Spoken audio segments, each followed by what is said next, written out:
Good afternoon, ladies and gentlemen. Welcome to Grand Rounds. My name's Tom Ford. I'm the chair of Grand Rounds for today.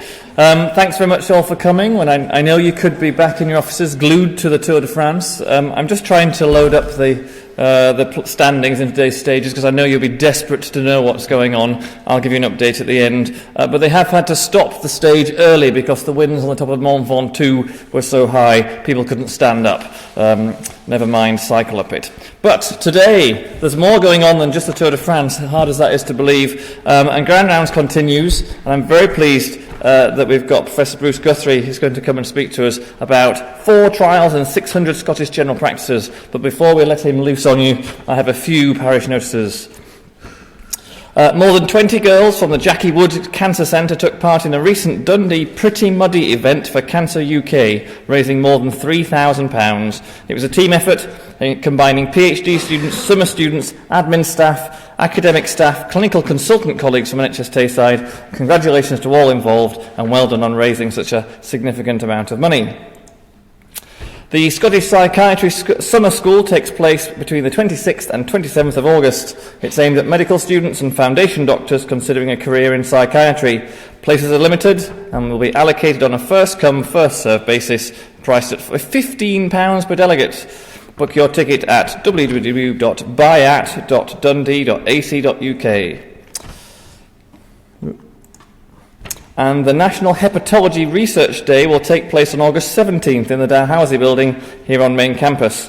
This one-day meeting will lay out the opportunities and support NHS Research Scotland has to offer to NHS clinicians and academic researchers to help make Scotland a world leader in clinical research in hepatology. If you're interested, please email Gillian Strachan at nhs.net. Next week at Grand Rounds, where we have been expecting Professor Paul Croker to come and speak from the MRI, but they are finally going to complete the works in here for the glass that's broken at the back, and it may be that Grand Rounds has to be cancelled. I will let you know when I know more, but we will invite Paul Croker back at a later stage if it is cancelled. But with no further ado, I will press a button on here, and I'll hand you on to Professor Guthrie. So I'm very pleased to be here. So I'm a GP in Fife, not Tayside, but I'm Professor of Primary Care Medicine here. And so I was going to talk about prescribing safety. So most of this work done in general practice, but actually a lot of this prescribing is hospital-initiated, or indeed many of these patients pass in front of you as well as passing in front of us. So I was going to talk a bit about epidemiology of high-risk prescribing, describe 2 trials which are finished, so DQIP, which ran in Tayside and Fife, and EFIPS, which was in 3 other health boards. Some other work we've got going. I was going to talk a bit about non kind of research stuff, which is my own personal reflections on being on the other side of the interface. This easily descends into mutual recriminations. So I'm going to tell you what you do that annoys me, but I'd expect you to tell me what I do that annoys you. And actually I think there's a lot of mutual incomprehension across the interface about what good communication is, and some of the implications. So, I mean, prescribing is the commonest medical intervention we do. It's high benefit. I mean, in some ways it's probably much of the benefit we do comes from prescribing, but it's also high risk, causes a considerable amount of harm and costs a lot. So in primary care, most improvement work is really focused on cost, much historically, not much done in terms of risk or benefit. So the conventional estimate is 6.5% of hospital admissions related to adverse drug effects. About 80% of those are mostly related to the ADE, and half of them are meant to be preventable. So if you get a GI bleed because you're on aspirin because you've had a heart attack, that's just life, that's acceptable risk, you get the benefit. If you have a GI bleed because you're on aspirin that you don't need and you're on warfarin, you've been given a non-steroidal, that's a preventable bleed, or potentially preventable. But most of the harm isn't things that are kind of dangerous. Most of the harm is normal drugs that guidelines tell you to use, but which carry harms. And so if you look at hospital admission, then actually the drugs which dominate hospital admission are warfarin, aspirin, and non-steroidal anti-inflammatory drugs, drugs to lower your blood pressure, drugs to lower your blood sugar. So this is all stuff we're typically meant to be using more of, with the exception of non-steroidal anti-inflammatories, which people are more hazy about. And so what we're interested in isn't stuff that's inappropriate, it's stuff which is predictably riskier than average. So sure, warfarin can make you bleed, but it predictably makes you bleed more if you also give people aspirin, a non-steroidal anti-inflammatory drug, and an SSRI antidepressant, and they've had a previous peptic ulcer, and you haven't gastroprotected them. So we're focused on the kind of normal risk, but in the higher risk group people. And the correct level of all this prescribing is not 0. So I personally have never knowingly co-prescribed a non-steroidal drug, anti-inflammatory, with warfarin. There are practices in which 30 or 40% of people on warfarin are on a non-steroidal, which seems ludicrous, but I can imagine situations in which I'd do it.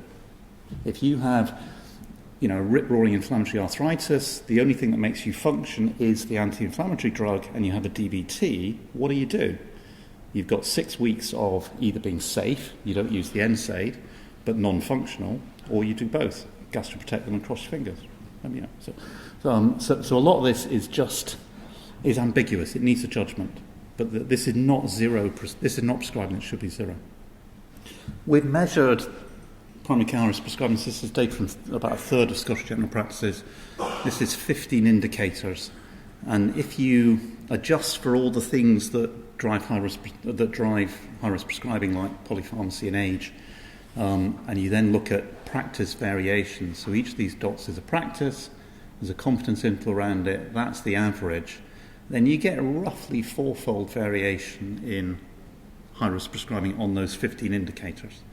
And quite a lot of that is not noise. So these groups are different from average. These ones are different from average. And none of us know where we are on that distribution because this is not routinely measured. We all like to imagine we're in the middle or down there, but actually I could easily be in one of these practices up here because it's not measured. If you look at patient level, then the thing that drives your likelihood of getting a high-risk prescription is the number of drugs you take. So, that's not that surprising. If you're on no repeat drugs, actually some of them still get high-risk prescriptions as one-offs, acute. If you're on 11 plus repeats, then a quarter of them get at least one of these 15 high-risk prescriptions.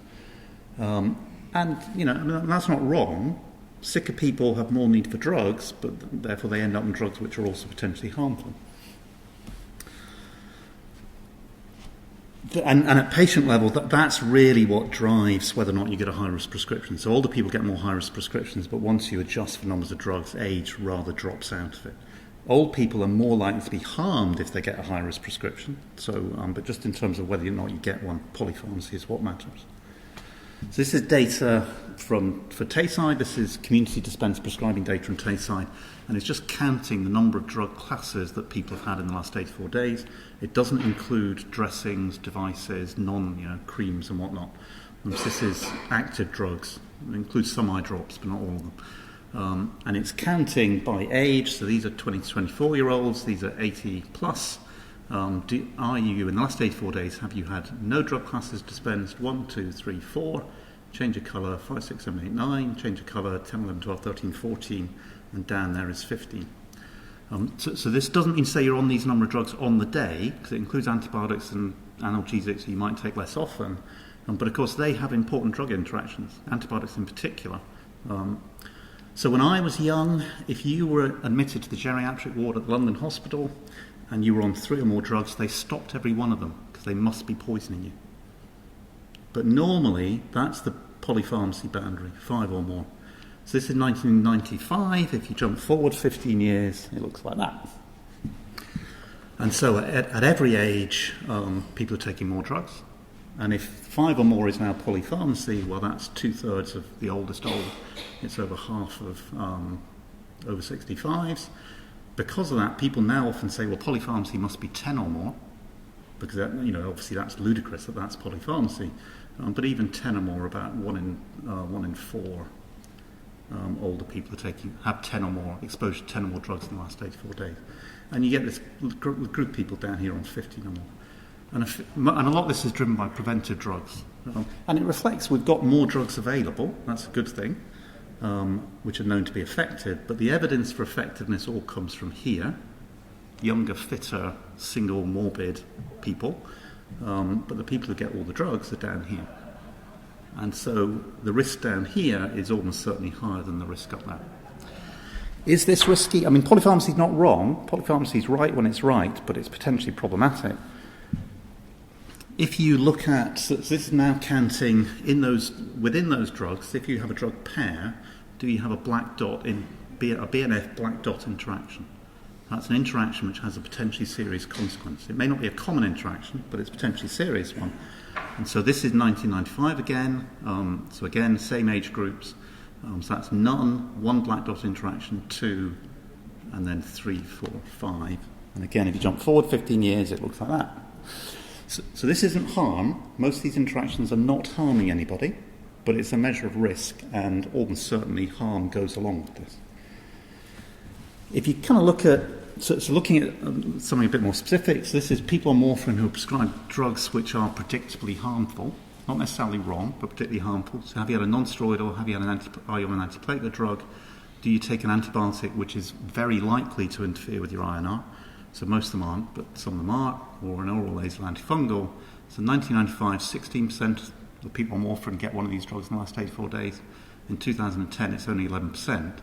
But because there's way more people on warfarin, so that's better, we're safer, but there's way more people on warfarin, so actually more people are at risk. And so a feature of what's happened with polypharmacy is that we are probably safer than we were in the past, in terms of percentages, but we put more people at risk. Now again, that's not necessarily wrong, because in fact warfarin, most of this is warfarin atrial fibrillation, is a fantastically effective drug. It's at the high end of effectiveness, but it comes at a price that you have to manage, and we're not necessarily managing that optimally. So the first trial I was going to talk about was it's called DQIP. So this was published earlier this year. It was done in practices in Tayside and Fife, although the Fife arm went wrong. So what I'm going to show you is only based on 33 Tayside practices. There's about 50% of eligible practices are in this trial. The intervention itself's got 3 elements. There's an educational element, so you get an outreach visit by a pharmacist, you get given some written educational material, and then there's, of those two, the wider evidence is the written educational material doesn't work, but outreach does, but people always give them written anyway. We give them some informatics which takes data out of their own system to identify people. We facilitate the review by putting that information in a form that makes it easier to do the review, and we then measure their rates of high-risk prescribing and feed that back to them. That's the feedback bit is in education, and we then pay them. So each practice gets 350 quid up front for taking part, and they get £15 for each patient they review. And that's normal business in primary care. So we were giving them additional money. The way this normally works in general practice is that this would be carved out of your practice income and turned into something you have to do to earn the same amount. It's not necessarily new money. And so an average practice can earn about a couple of £1,000 from doing the work that we ask them to do. And what we're trying to change really is we're asking them to review people already on drugs. So we're primarily aiming to change prevalent high-risk prescribing, but we're kind of hoping that if we make the GPs look at records of people getting these drugs, they then change what they do in the future. They change new high-risk prescribing. So the informatics tool is a web-based thing, so data comes out of their system onto an NHS Tayside server, and we then show them information about a group of measures which I'll describe in a second, and we then show them what their rates of high-risk prescribing on those measures are. When they do the review, we give them a bit more information about which drugs the patient is on, why we might not want them to be on that drug, and we ask them to make a decision about whether or not it's appropriate. And we expect quite a lot of them to judge that this is appropriate. And the design is something called the step wedge trial. So step wedge trial is you randomise practices. All practices get the same intervention, but you randomise them into groups to start at different dates. And so the analysis compares the baseline against the intervention. It's a bit more complicated than that, but the key advantage of it is that because everyone gets the intervention, you don't have a problem of control practices falling out. So they volunteer to be in the study because they want the intervention. You tell them they're a control practice but have to provide data, and they say, well, thanks, but no thanks. The second thing we also did then is also looking at prescribing in the last half of the intervention, so it's a year long compared to a year later. So the problem of intervention is you do this kind of stuff, you're paying people to do the prescribing, but you can't afford to pay them to do this review work for the rest of time because you want to spend the money on something else. So if these interventions, you just end up back at square one 12 months later, it's not worth doing. It has to be sustainable when you turn it off, or it's not worth it. So these are there's 9 measures in here. It's all focused on non-steroidals and antiplatelet prescribing. So, for example, prescribing non-steroidals to someone with a history of peptic ulcer is riskier than in people without peptic ulcer. If you're going to do it, you should gastroprotect them. You should give them a PPI. And so the measure is percentage of people with a peptic ulcer who are prescribed an NSAID without gastroprotection. So if they're reviewing someone who's on an NSAID with a previous peptic ulcer, they can fix that measure either by gastroprotecting them or by stopping the NSAID. And so the range of stuff in here, most of them relate to gastrointestinal risk, NSAIDs and heart failure risk, and 2 related to renal risk. So NSAID with an ACE inhibitor or angiotensin receptor blocker and a diuretic, and NSAIDs in people with CKD. And so this is what happens. So step wedge, all the practices are on a different timeline. So this figure just takes that timeline and puts them on trial time. And so trial time is when they start the intervention. This is counting backwards in 8-week blocks. This is the intervention period, which is 6 8-week blocks. And then that's the post-intervention, again, 6 8-week blocks. And so there's a fairly stable rate of high-risk prescribing beforehand. When you turn on the intervention, it very rapidly drops, tails off a bit.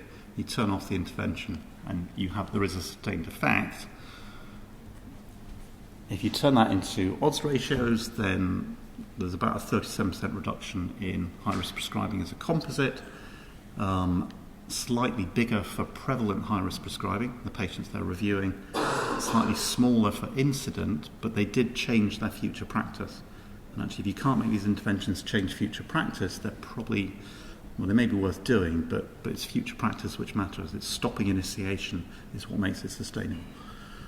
If you look at admissions, we did see a significant, in people with at risk of high-risk prescribing, there is a significant reduction in GI bleeding admissions and heart failure admissions.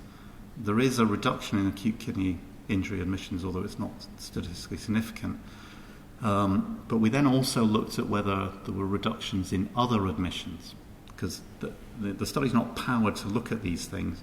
And if you look at other ambulatory care sensitive admissions, there's no change, which would reinforce our confidence that this is a real effect. So if you change the prescribing, you do appear to change clinical outcome. So, it works. You get 40% reduction in exposure. It changes both old and new. It is sustained. And the competitor intervention is something called PINSA, which is done in England. And so PINSA is pharmacist-led review. And PINSA gets a very similar effect initially. It gets about a 40% reduction. But if you then see if it's sustained, it tails off. And that's probably because the pharmacist reviews the prescribing, goes to the GP and says, can I change it? And the GP says yes, but you don't change it new prescribing. And so the GPs don't actually change their practice because they're not exposed to doing the notes review themselves. And you get £95 per avoided year of it costs £95 per avoided year of exposure to high risk prescribing. Is that worth it? Hard to know. Probably. That's probably relatively cheap. Okay. The second trial is called EFIPS, which will be published shortly. So EFIPS is on a much grander scale. It's every practice in 3 health boards. About 94% of them take part. How do you get 94% practice to take part? Is you don't ask them to take part, you just send them the feedback, so it's non-consented. And I recommend that if you want to try and change practice, you do it with non-volunteers. You just do something to everybody. So there's 3 arms. Arm 1 is usual care. They get some written educational material, and they get some support for searching, which is beyond usual care. Arm 2 gets feedback, and Arm 3 gets feedback plus a health psychology intervention that's meant to make them respond to the feedback. And the primary outcome is a 6-measure composite, which are 5 non-steroidal and antiplatelet measures, and the 6th one is antipsychotic prescribing in older people, in over 75s, which is a proxy for antipsychotic prescribing in older people with dementia, which, for any of you who ever do it, is the single most lethal prescription you will ever write. And not to say it's wrong, but it is clearly the most lethal thing any of you will ever do, probably. So what do they get? This is the written educational material, so it's 2 pages, arrives by email, says, this is what we want you to change. And it's kind of a bit more than most written education material, and it's fairly action-orientated. It's a health psychology issue. We don't want, this is what we're targeting. It's antipsychotics in older people. Why? Because there's good evidence they're not very effective. The trial evidence is quite clear. There are small effects on behavioural disturbance, but not very big. And there's good evidence they're quite dangerous. So 2009 probably killed about 1,800 people a year in the UK, caused 1,600 non-fatal strokes, half of which are major. So that's why it's the most lethal thing you'll ever do. That's way beyond the number of deaths caused by any other drug. And if they weren't old people who were demented, there would probably be a scandal and you might do something about it. But no. Okay, so we're saying you should avoid them. If you're going to use them, you ought to review them and you ought to aim to stop them. And that's partly because they're often started at a time of transition. A person comes into hospital, they're given an antipsychotic, they're discharged on an antipsychotic with no statement about what's meant to happen, and they then just get given it forever. There's no plan, and once you're on it, you're on it. So does EFIPS work? So 3 lines here. The black line is control arm, so this is a composite again. So the prescribing is falling before we start the intervention, and it keeps on falling. In the 2 active arms, prescribing is falling in a very similar way, and when you turn on the intervention, it falls faster. And that's basically about a 10%. I shouldn't say not 0.96, I should say 0.86. It's a 10 to 12%, 12 to 14% reduction in odds of high-risk prescribing. So it's a smaller effect size than DQIP. If you look at the individual measures, then it's not powered to look at these, but the effect sizes are all quite similar, except for antipsychotics, where there's really no evidence that anything changes at all, which is a shame because it's the most dangerous one. If you treat these as time series, then you can say, well, does written education make any difference? To which the answer is no. That's what the literature tells you. If you send people written material, nothing happens, and nothing happened in this study. If you compare the 2 arms, there's a very similar primary analysis outcome, which is the difference between that and that, but there is actually the psychology intervention leads to a faster initial effect. It probably has some effect, it just doesn't make any difference by the time you get to a year. So, written education material doesn't work. Any of you who ever send people, if you send me written education material, it's not going to do anything. You can send it to me, and I may or may not read it, but it doesn't make any difference. Lots of literature on that. The impact in this one is all driven by NSAIDs and antiplatelets. It's less effective, but it's also cheaper and more scalable than the other types of intervention. So it costs you no more to do this in every practice in Scotland than doing it in 300, whereas DQIP costs you an extra 4,000 quid every time you add a practice. Big issue, what happens when you turn the feedback off? Because if you just end up back at square one, it's not worth doing. So we do have some data on that. We haven't analysed it yet. And second issue, it's very unlikely that all practices reduced by 10%. It's much more likely that a minority responded to a much greater degree. And so if you're going to use feedback, probably you can use it as your baseline intervention, but you then have to go and look at the majority who haven't responded and do something else. So this has then been done, this has been picked up by various health boards so that the EFIPS measures are in national therapeutic indicators. Many boards have used them in improvement work. So this is a Forth Valley implementation, which is kind of a bit more like DQIP. It's got education, feedback and financial incentives. This one is non-steroidals in older people without gastroprotection. Same as the trial, there's a pre-declining trend. They turn on their intervention for a year and they get a big reduction. They get a reduction that's kind of DQIP sized. It's a more intensive intervention. And when you turn off the intervention, it reverts the trend, but it does keep going down. So that's good. They did 3 measures in first year, all non-steroidal ones, and they thought that was great. And in the second year, they did antipsychotics, and antipsychotics are going up and nothing happens. So these interventions probably don't work for every kind of prescribing. And I'll come back a bit to differences in prescribing. So what might you do next? So I've got a PhD student who's a Greater Glasgow and Clyde pharmacist who's doing a trial in Greater Glasgow and Clyde. So again, it's a feedback intervention. It's a 2-arm cluster randomised trial. It's unconsented. both arms get the same intervention but targeting different kinds of prescribing, and it's kind of normal business intervention. He's an NHS GGC pharmacist, works in the pharmacy team. He's sending them material the same way that NHS GGC sends practices material. But what they're getting is not just the rates, what rates of prescribing do you have, but they also then get information about each of the patients. And so the two arms are multiple use of urinary tract infection antibiotics. So it's patients getting 6 or more urinary tract infection antibiotic prescriptions in a year, of whom there are quite a lot. And the other one is a respiratory intervention, respiratory prescribing, which is a mixture of lots of short-acting bronchodilators with no steroids and steroid overuse. So people getting very, very large doses of steroids being dispensed to them. They may not be taking them all, but they're being dispensed to them.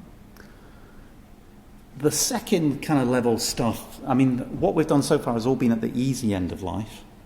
Small number of measures, relatively small numbers of patients. And what I was showing you before was saying, well, polypharmacy is the big risk factor, and what do you do about polypharmacy? So much harder not to crack. Numbers are way bigger. What I've just been showing you, when you give it to practices, our DQIP practices, an average size practice, probably had to review a couple of hundred people, but actually I've got hundreds of people on 5 or more drugs. I've got a couple of hundred on 10 or more, and they're really complicated people. And also the number of indicators is way larger. So we're doing stuff with 9 indicators. I'll show you what we're doing in the next stage, but it's way more than 9. So there is guidance on this, but it's more than 50 pages long, and therefore, is it actually usable in a real-life situation? You sit down with someone's drug list and you pick up 50 pages of guidance, it's probably not usable. So we have a trial running at the moment in Ash and Aaron, which is called Poems, and then DQIP 2 is going to work in Tayside, which is going to be not dissimilar. So this is using data from GP records, and then in Ash and Aaron we're also linking some other data to do with unscheduled care use. In the GP record, the information you need to do a polypharmacy review is scattered all over the record. So there's a problem list, there's a prescribing list, but in my system, if you want to go and look to see when people were prescribed drugs, you have to click on every drug to look at the dates and write them all down by hand. You can never see everything in one place. There's also lab data which is relevant, which is stored in scanned documents. It's not part of the main record. And so doing a polypharmacy review in practice requires endless flicking around between screens. The information is not summarised in a neat way. You're in an even worse world because you've got the same, except more of it's on paper. So what we're trying to do is that you bring together all this data in something that is more actionable and which summarises and which leads you to look at particular kinds of prescribing. And so for that reason, in this study, in the Poems, we've got 122 indicators. So all things that you can do electronically. There are things that you can't do electronically. So it's not all possible high-risk prescribing, and it's a mixture of high-risk stuff. It's a mixture, some overuse indicators. So, if you're on a full-dose PPI all your life, you're not really meant to do that.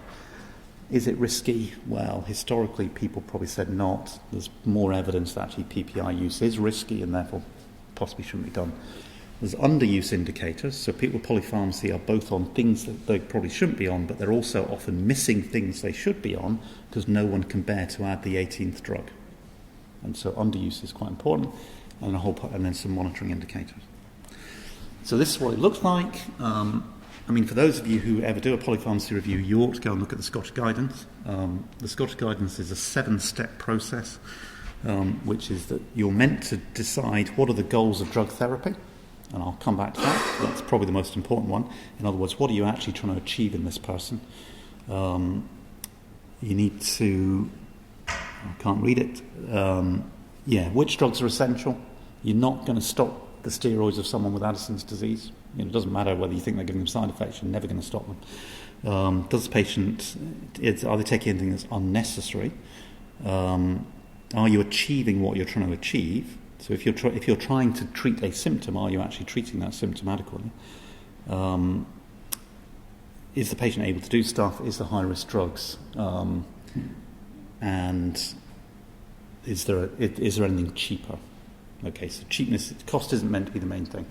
The key bit is probably this bit. I mean, what is the goal of drug therapy? And the problem I think we have is that doctors are trained to think of the goal of drug therapy is to manage the problem in front of me.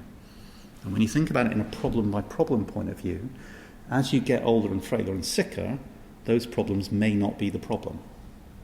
In other words, if you want to manage someone's blood pressure, you manage their blood pressure. You have a target, you have a goal, and you treat it.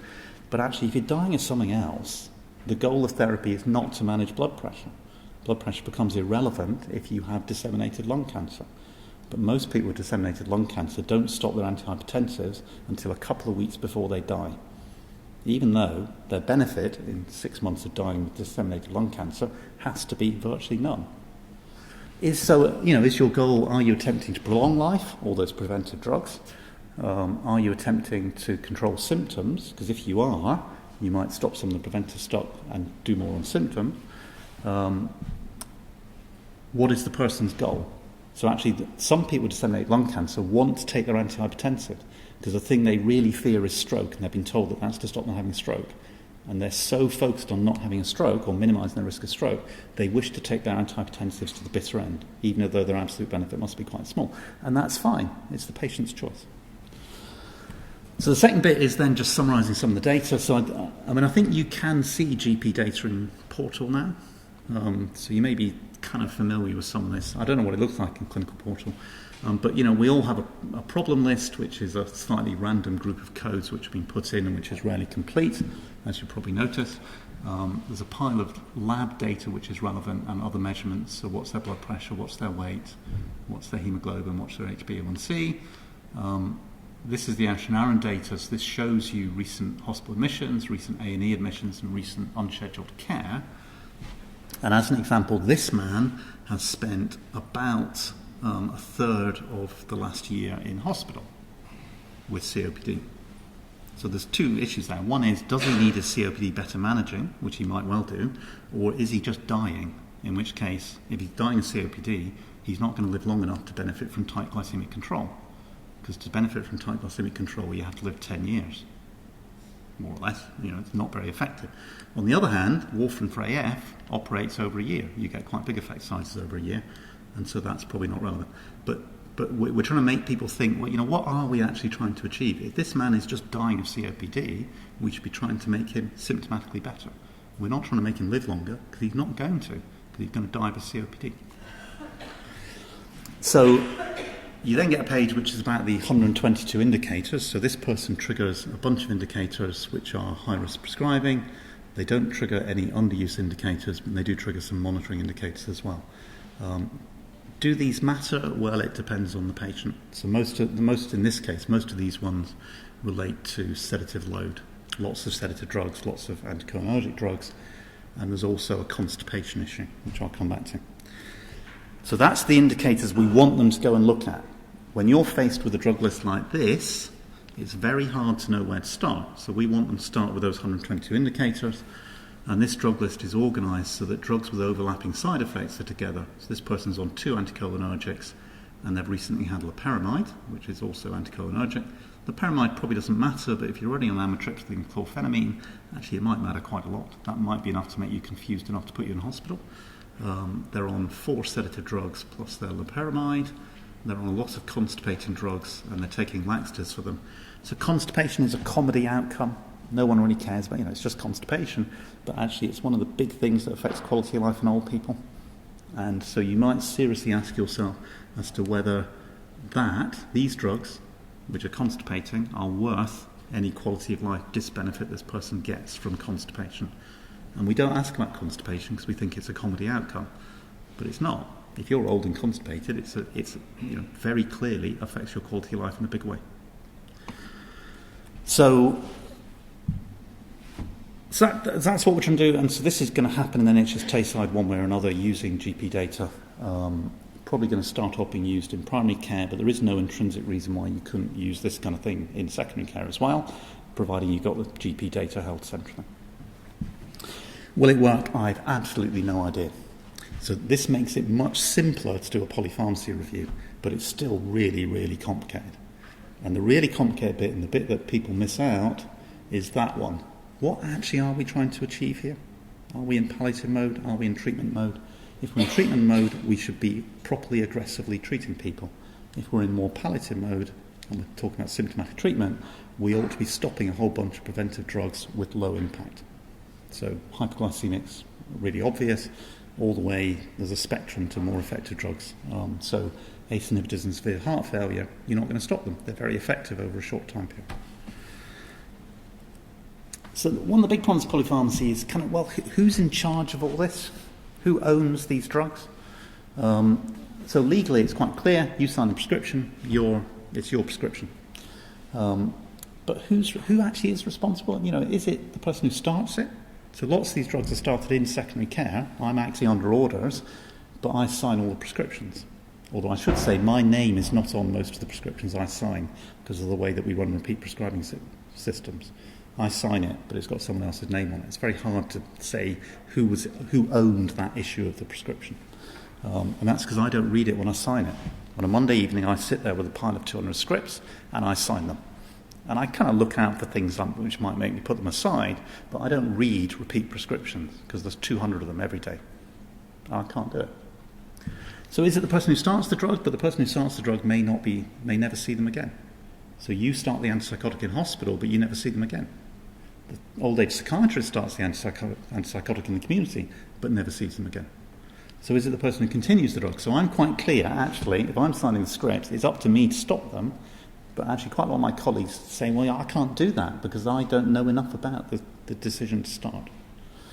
And an antipsychotic in dementia really is an unowned drug. So mostly initiated in hospital or by specialists, never followed up by hospital or by specialists. And that's a communication issue.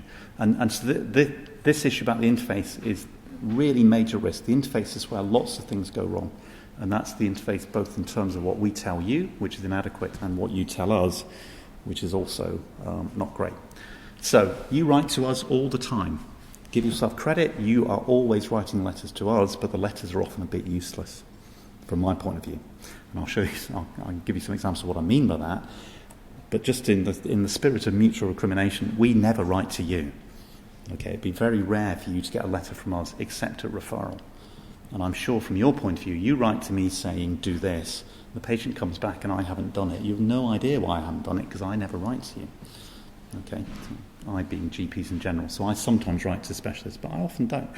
So actually you communicate much better with us than we do with you, but quite often what you communicate with us isn't very good. So, if you want me to do something, put it at the start of the letter in a section in bold saying, do this. So if I get a letter that's 1 page long, or from a psychiatrist I get a letter that's 3 pages long, and on page 3 in the third paragraph down, but not the last paragraph, it says, please do this.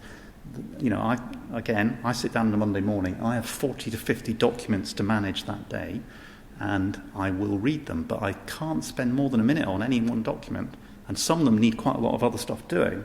So if you bury what you want me to do in the middle of a letter, I will miss it. I will miss some. I just will. So if you really want me to do something, just say it clearly. And some people do that and some people don't. Dermatology, bizarrely, almost always, if they want you to prescribe a drug, give the patient an immediate drug prescription, which is probably the most reliable way of doing it. But they're often the least urgent drugs. Whereas quite often, I'm asked to do something which is fairly urgent. I get a letter 3 or 4 weeks later asking me to do it. So actually thinking, if you want me to do something, you really have to tell me in a clear way. And that often is not the case. If you start a drug, look at the rest of the drugs. Because that's another thing that, one reason that I don't do things you ask me to do is because when I do it, I say, well, I'm not doing that because there are all those other drugs, and those other drugs are more important. And of course, promise, you often don't know what the rest of the drugs are, because I never write to you. But that is available electronically increasingly. And if you start a drug, it's really, really helpful if you tell me how long it's meant to be. And you might think, well, it's obviously for life, but actually it's helpful if you say, I expect the person to take this drug for the rest of their life. And there are some specific ones where that really matters. Or tell me what the review instructions are. If you start a drug and it's for symptoms, am I meant to see them and assess whether or not to continue it? Because if you don't tell me to review it, or you don't give me a duration, they will be on it forever. Because typically once it's on repeat, it just stays there. Because I don't read repeats, I just sign them. So once a year I will look at someone's prescribing But if they're on 15 drugs, it's hard for me to go through those drugs on the fly in a 10-minute consultation. And, particular ones, antipsychotics and dementia, if you start an antipsychotic, you ought to tell me that I need to review them in 6 weeks to stop it. Or you're going to review them in 6 weeks to stop it. But if you don't, there's a risk it goes on repeat. If it goes on repeat, it will be taken for a long time. Similarly, inpatient admissions, antipsychotics and delirium, if you put it on the discharge summary and you then don't tell me to review it, it may never get reviewed. You probably don't see these people again because they're old and frail. They're rarely followed up after hospital discharge. So if you want me to stop it, if that's your intention, if it's a short-term drug, you have to tell me. Second big group that matters, so warfarin, almost always people say what the duration of treatment is. When people now start on NOACs, they often don't say what the duration of treatment is. So we were looking at this in my practice recently. A third of our anticoagulated people are now on NOACs, all of which are hospital initiated. We've started one. And of those, 3 of them, hardly any of them does the hospital say what the duration of treatment is, and 3 of them were short-term treatment where we hadn't realised it was short-term treatment. And so when you write to the hospital and say, how long is this for? Actually, they should have stopped it at 3 months, or they should have stopped it at 6 months. But if you don't tell us, we don't set up the prescription in a way that makes us stop it. Warfarin's a bit safer because we keep seeing the person, we keep seeing, because there's a test all the time, we keep thinking about the person. The NOAC, it just goes on repeat and it vanishes. And drugs for symptoms. If you give a drug for a symptom, do you ever want to stop it? So if you see a gynaecologist or urologist and you start on a bladder anticholinergic, you probably don't need to take it forever, because actually when you stop them after a year or 2, nothing happens usually. But there's never anything said about should there be a drug holiday? Should I stop it to make sure it's still working? So I'd really encourage you to communicate better with me, because it would make my life easier, but actually because it's good for patients. If you're going to do one thing, that's the thing you should do. Okay? Every day, all of us sit down with a pile of paper, which is a mixture of results, discharge summaries, and results, and we manage them at very high speed, because you've got to get through 40 or 50 documents, and I don't really have any time to do it. I do it between 8 and 9 before the first patient comes in, and I try and get through it all between 8 and 9, which I don't always manage. So if you're going to do anything, do that.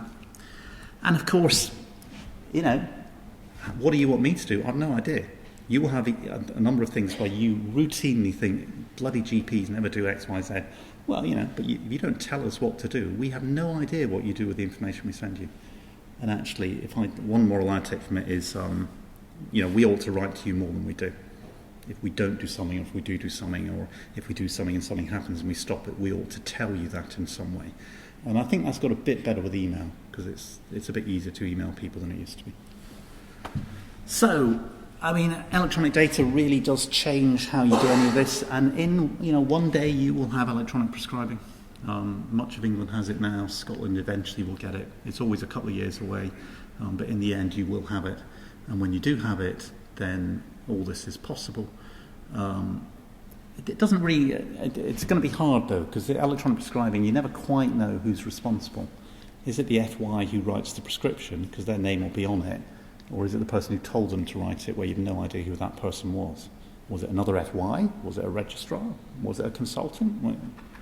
You can definitely make better use of GP data, and I say DQIP2 is going to do this in Tayside in the community, but all of that is potentially usable by the hospital. Our conclusion from the 3 big trials done, so R2 and PINSA, is that actually it doesn't really matter what you do. If you get people to focus on this prescribing, they get rid of some of it very quickly, telling you that it must, they consider it inappropriate. And so it's kind of horse for courses. Informatics really matter, always education. Kind of what you would do in any one area depends on what's practical, how much resource do you have to throw at it, what data do you have. Really, really important issues that some of this stuff is really hard to change, and it's when people don't own the prescription. In terms of clinical practice, when you start a drug, think about the future. Do you really want them to take this forever? Should you be stopping a drug if you're starting one? And communication across the interface matters, but no one has ever been able to fix it. I'm sure it can be improved. And of course, this all involves cast thousands, but particularly Tobias. So Tobias is an NHS Tayside pharmacist, so he's running DQIP2, and Sean, who's the Greater Glasgow and Clyde pharmacist. Thank you.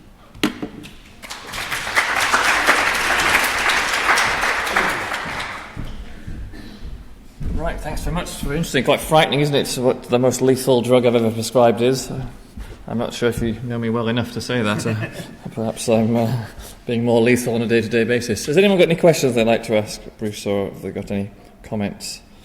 Oh, here we go.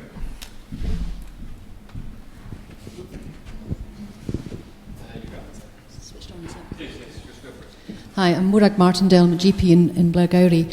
And I'm not sure how many GPs are in the room today, but this is the time of the day when most of us are actually managing our repeat prescriptions, as you know, Bruce. One of my interests to make me come today was the fact that I made a significant prescribing mistake last November, and it was after actually being carefully checking a consultant's letter, BNF, and my computer system defaulted to the wrong dose, and I didn't notice. And it's going to go all the way, probably, although I don't believe significant harm was done. And it caused me to kind of reflect on my practice, and I decided that I had to try to make changes to my prescribing practice. But I hit a brick wall every time I tried to make changes. And to give you an example, this morning I started early so that I could get all those prescriptions done. There were nearly 30 special requests for prescriptions. The very first one was methotrexate with someone whose white cell count had gone down.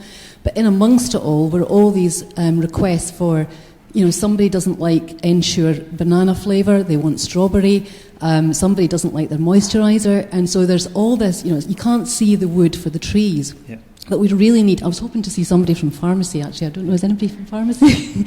Because we really need support to get rid of all these things that cloud our day, every day. I reckon there's at least 100 hours of GP time every single day on these tasks which are of no value to patients at all. We need to be concentrating on the high-risk stuff, as you've described, and getting rid of all this nonsense. Thanks. Yeah, so a very interesting issue. So I should say, as well as the 200 scripts I'm signing, I will have between 10 and 30 special requests, which are things that aren't on repeat where someone's asked for it. And sometimes I've had it before, and sometimes... and it's a mixture of stuff that's really important and stuff which is just, can I try the mint Gaviscon?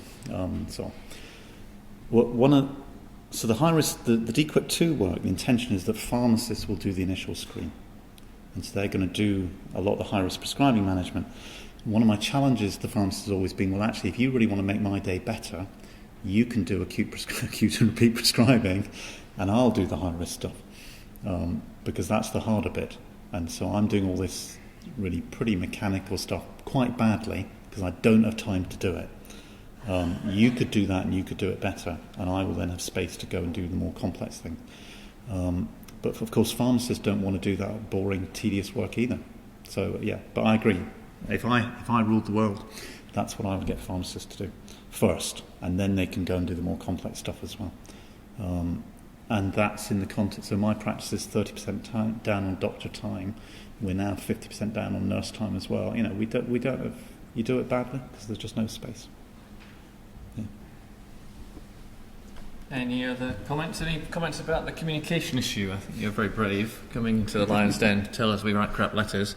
Sometimes. I mean, they're variable, but they're not consistent. And the really weird thing is there are cultures in specialties about what a letter looks like.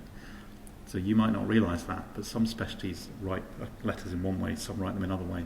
And I can never work out why. And I don't know why there isn't something more standard. I think there's a massively wide variation in letters. I suppose what we see from you is the referrals that come to the referral management system, and I was on annual leave last week. I came back on Monday to 100 referrals to screen, and in the respiratory department that often involves requesting CT scans, pulmonary function tests, punting some back, communication, etc., etc. And so many of the referrals we get from primary care, it's the wood from the trees situation again. We get a huge amount of information about the patient's cat and how they're allergic to it, or maybe they're not, and they've got a cousin who's got something or the other, and this and that and the other. And often I don't really know what the GP wants me to do, and frequently, I suppose this is my biggest ask, is that the patient has no idea why they're coming to clinic when they sit down in clinic. the first question I always ask my patient is, apart from hello, how are you, is how can I help you? Because I think that's a really useful question to ascertain what the patient's expectation is of being in clinic. Particularly if it's, I've got this very sore foot, which puts me on it's not much I can do about that.